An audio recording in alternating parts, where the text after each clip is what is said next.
George Harrison's time in the Beatles is often remembered as the quiet one, a man whose introspective nature and spiritual pursuits masked a simmering frustration. While his bandmates John Lennon and Paul McCartney were at the forefront of the group's creativity, Harrison found himself in the shadows. He had ideas, musical ambitions, and a growing interest in spirituality. But in the studio, his voice was often drowned out. Early on, Harrison admired Paul's musical confidence and John's intellect, but as the Beatles rose to fame, he began to feel like the silent contributor, constantly overshadowed. The growing tension wasn't loud or public, but it was real. His resentment, born out of years of feeling sidelined, would eventually boil over as Harrison realized his talent and ideas were being stifled by the dominance of his bandmates, particularly Paul McCartney, whose perfectionism became increasingly suffocating. The struggles of being the quiet Beatle. By the mid-1960s, George Harrison was no longer just the quiet Beatle. He was a frustrated artist looking for his own creative space. In the studio, Harrison often found his contributions overlooked. He had begun to write his own songs, showcasing his growing talent as a songwriter, but his offerings were often passed over in favor of John and Paul's compositions. Paul, ever the perfectionist, took on a de facto leadership role, often dominating the studio's creative direction.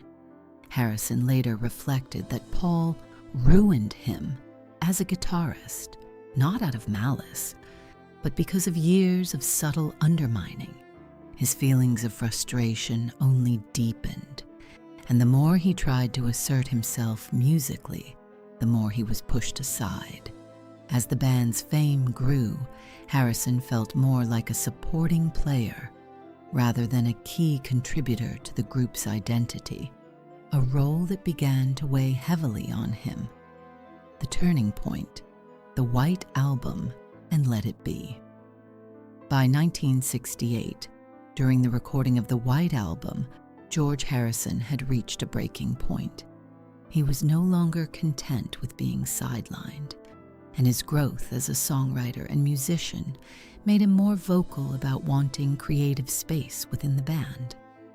The atmosphere within the Beatles had shifted, with Paul taking more control and John becoming increasingly distracted by his relationship with Yoko Ono. Harrison, who had once been in awe of John, now found himself at odds with both of his bandmates. The sessions for Let It Be in 1969 further exposed the cracks within the band. One particularly tense moment between Paul and George was captured on tape, where Paul tried to direct Harrison's guitar part for the song Two of Us. George, frustrated and at his limit, responded calmly but pointedly, "I'll play whatever you want me to play, or I won't play at all if that's what you want." It wasn't a joke. It was a resignation, a moment of finality in a long-running battle for his voice within the band. George Harrison quits the Beatles. The final straw. By January 1969, the internal friction had become unbearable for George Harrison. After the incident in the Let It Be sessions, Harrison temporarily quit the Beatles, citing the growing tension and lack of creative freedom as his reasons. Paul's domineering behavior and lack of sensitivity to Harrison's frustration were key factors that pushed him over the edge. While Paul was not intentionally cruel, his control over the band's creative process left little room for George to flourish. The other Beatles were shocked, but George's decision marked a pivotal moment in the band's history. A few days later, Harrison returned to the band under new terms, but the damage was done.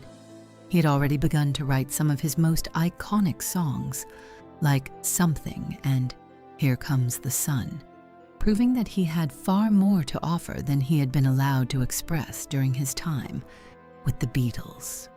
The emotional aftermath of the Beatles' split.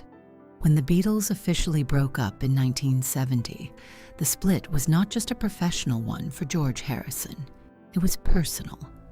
While much of the media focus was on the well-publicized tension between John Lennon and Paul McCartney, Harrison's departure was driven by years of emotional frustration.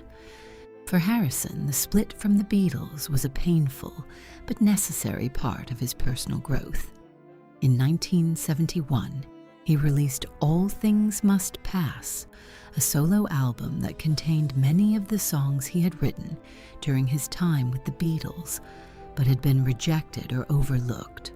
One track, Wah Wah, was seen as a pointed commentary on his frustration with the band, particularly Paul McCartney's controlling behavior.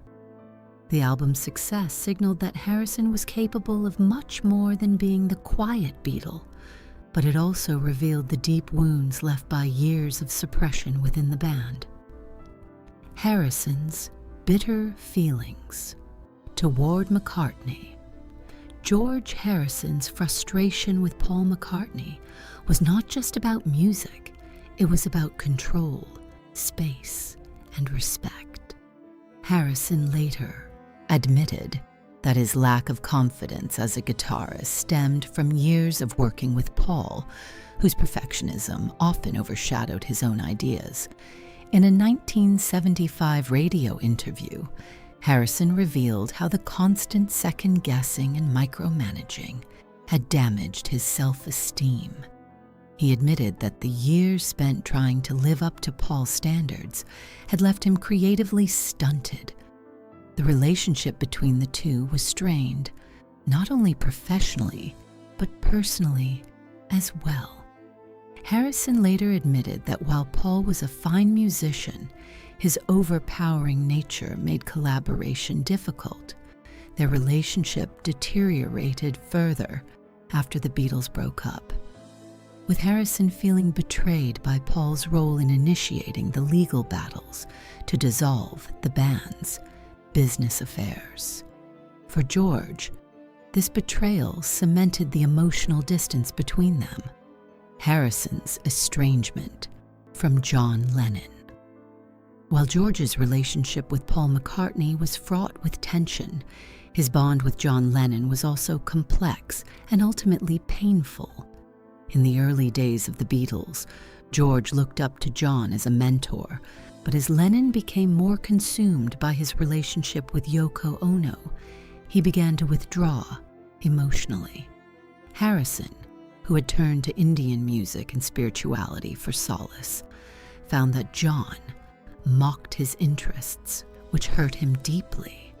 George's growing disillusionment with John became more apparent over the years, and by the time George wrote his memoir, I, Me, Mine, in 1980, Lennon was barely mentioned.